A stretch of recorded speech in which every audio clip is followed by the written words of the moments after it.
Hello बच्चों, let's read the question. कह रहा था shape of sulphate ion is, sulphate ion कौन सा होता है बच्चों? SO4 2 माइनस आयन होता है, इसको बोलते हैं सल्फेट आयन। ओके, अब देखो यहाँ पर इसकी शेप बतानी है, तो शेप कैसे बताएंगे बच्चों? Valence shell electron pair repulsion theory, VSEPR theory से बताएंगे। ये क्या कहती है बच्चों? ये कहती है किसी भी आयन या मॉलिक्यूल के लिए जो उसकी शेप होती है ना बच्चों, वो सेंट्रल एटम के वैलेंस शेल के जो इलेक्ट्रॉन पेयर होते हैं, चाहे आपके बॉन्डिंग इलेक्ट्रॉन पेयर है चाहे लोन पेयर है, उसके ऊपर डिपेंड करती है। अब इलेक्ट्रॉन पेयर है, लाइक चार्जेस हैं बच्चों, रिपल्शन होगी तो रिपल्शन सबसे ज्यादा होती है लोन पेयर और लोन पेयर के बीच में, उससे कम होती है लोन पेयर और बॉन्ड पेयर के बीच में, सबसे कम होती है बॉन्ड पेयर और बॉन्ड पेयर के बीच में। ओके, तो जब भी कोई आयन या मॉलिक्यूल कोई शेप स्ट्रक्चर अडॉप्ट करता है वो इस हिसाब से करता है कि इन रिपल्शंस को वो मिनिमाइज कर सके। ठीक है बच्चों, यहाँ इलेक्ट्रॉन पेयर्स के बीच में जो आपका डिस्टेंस हो वो क्या हो, मैक्सिमम हो, तभी तो रिपल्शन मिनिमाइज हो पाएंगी। सेंट्रल एटम कैसे छाटोगे? ऑक्सीजन 4 है, सल्फर 1 है। जनरली जो एक वाला होता है ना वो आपका सेंट्रल एटम होता है। सल्फर की वैलेंस शेल कॉन्फ़िगरेशन क्या है?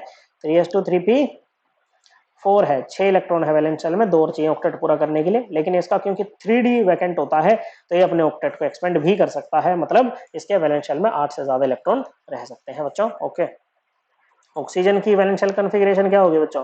2s2 2p4, 6 इलेक्ट्रॉन है वैलेंस शेल में, 2 और चाहिए ऑक्टेट पूरा करने के लिए। मतलब ये कैसा होता है? ये आपका डाइवैलेंट साइड एटम होता है।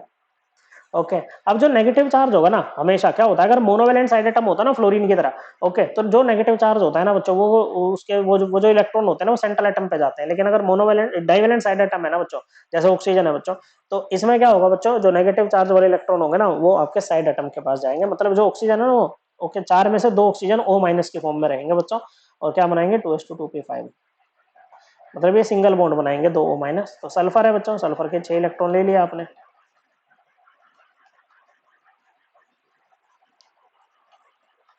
ओके, तो यहाँ पर O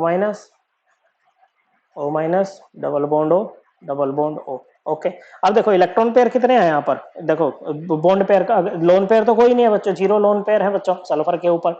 ओके, सल्फर की देखेंगे बच्चों सेंट्रल एटम के। अब वेसेपर थ्योरी क्या कहती है, जो जैसे बॉन्डिंग में जो मल्टीपल इलेक्ट्रॉन पेयर होते हैं ना बच्चों, हम इनको सिंगल इलेक्ट्रॉन पेयर की तरह ही ट्रीट करते हैं बच्चों। ओके, तो ये क्या होंगे आपके? ये आपका ऐसा नहीं कि इसको 4 बॉन्ड पेयर बोलोगे यहाँ पर, नहीं, 2 ही बोलोगे और 2 ये हो गए, तो टोटल 4 बॉन्ड पेयर है। तो इलेक्ट्रॉन पेयर हो गए 4, 4 पे जो ज्योमेट्री आती है, और क्योंकि कोई लोन पेयर नहीं है तो शेप भी इसकी ये रहेगी बच्चों।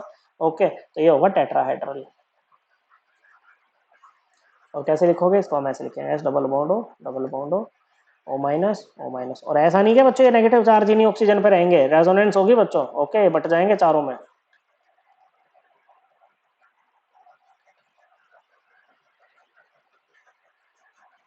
ठीक है बच्चों, ये चारों में बट जाएंगे। ओके बच्चों, सो करेक्ट आंसर क्या आएगा बच्चों? करेक्ट आंसर है ऑप्शन 4। आई होप आपको एकदम क्लियर हो गया होगा। थैंक यू बच्चों।